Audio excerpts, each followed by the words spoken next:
Hai, selamat petang Charles. Jadi hari ini saya nak berbual saudara Charles berkaitan dengan agama Hindu. Jadi saya ada satu soalan, iaitu bagaimanakah Anda boleh kaitkan nilai kasih sayang dengan agama kamu, yaitu agama Hindu? Selamat petang Bu.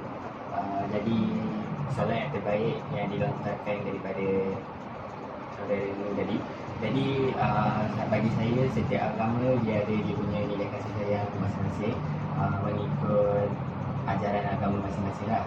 So kalau anda kata dari segi agama Hindu juga mereka ada dia punya nilai-nilai yang tertentu. Salah satunya adalah nilai kasih sayang.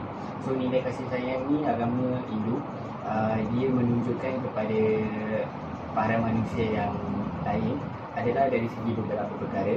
Yang pertama sekali adalah dari segi konsep dharma. So dalam bahasa Tamil pun dia punya word agak sama macam dharma juga. So dalam situasi yang dharma macam ni, orang India mereka menekankan bahawa andai kata mereka ada duit ke makanan ke pakaian yang berlebihan, so mereka kena menderma kepada orang-orang yang tak ada langsung ke atau yang kurang ada lah.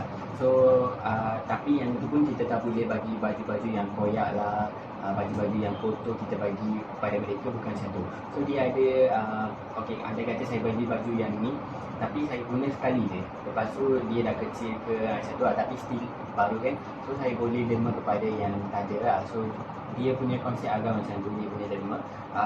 Lepas tu derma juga boleh dikait-kaitkan dengan bagi duit kepada yang orang yang tak ada.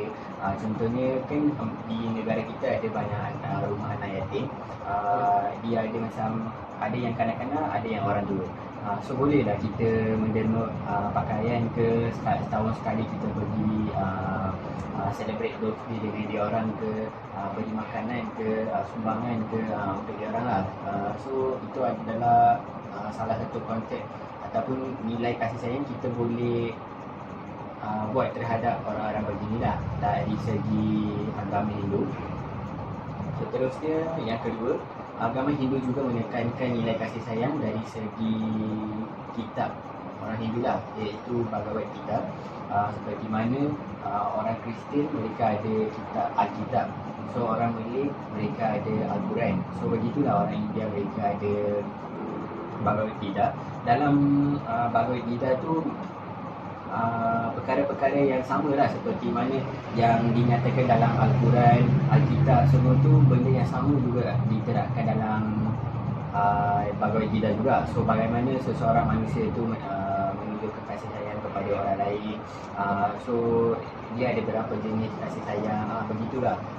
So biasanya kalau seseorang Hindu, so memanglah dia akan baca Bhagavad Gita tu, so mereka dapat ilmu ataupun pengetahuan yang lebih melanjut dari segi cara menunjukkan kepada yang lain lah. Contohnya macam ada yang kanak-kanak tapi dia adalah yatim, dia tak ada ibu bapa. So bagaimana kita nak menunjukkan kasih sayang kepada anak tersebut. Begitu juga orang tua kita tak boleh buat nilai kasih sayang yang sama seperti yang kita tunjukkan kepada anak. So kalau orang tua, kita punya kasih sayang tu dia adalah berbeza sikit lah. So begitu. So dia ada terapkan setiap satu tu dalam Bhagavad Gita lah. So inilah orang India menunjukkan kasih sayang menurut orang Hindu lah.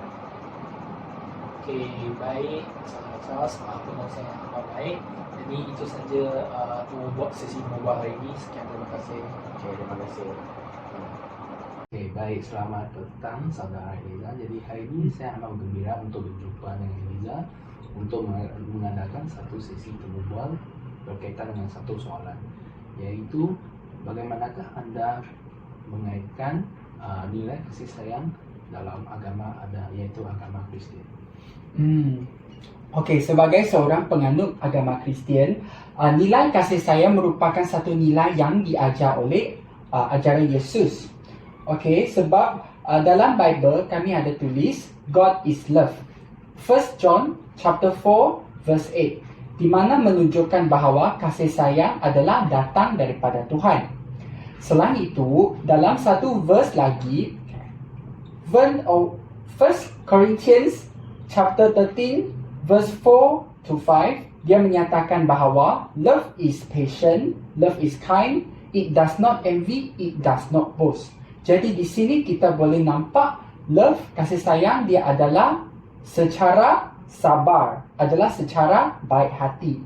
Jadi inilah kasih sayang dalam Kristian, dia bukan sekadar dari segi perasaan, tetapi dia adalah secara kesabaran, pengorbanan dan keikhlasan untuk kita melayani orang lain.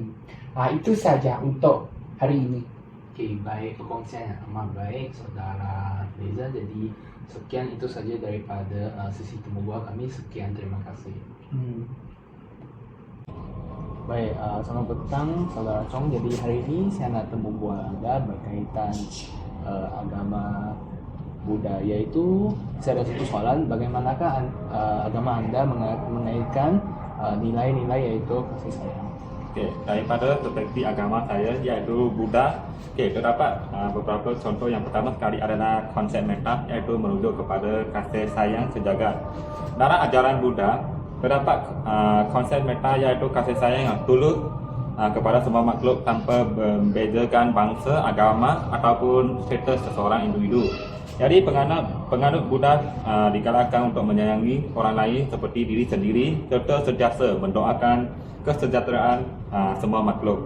Selain itu ada contohnya amalan karuna, iaitu menuju kepada nilai berat kasihan, iaitu karuna bermaksud perasaan simpati dan juga keinginan seseorang individu untuk membantu orang yang menderita. Contohnya membantu orang yang susah, memberi sedekah dan menolong sesiapa sahaja yang memerlukan bantuan secara ikhlas tanpa mengharap sebarang bantuan dan sebagainya. Itu sahaja contoh-contoh nilai dalam agama saya. Okey, baik, perkongsian yang amat baik. Jadi terima kasih Saudara Chong. Itu saja sesi temu bual hari ini. Sekian, terima kasih.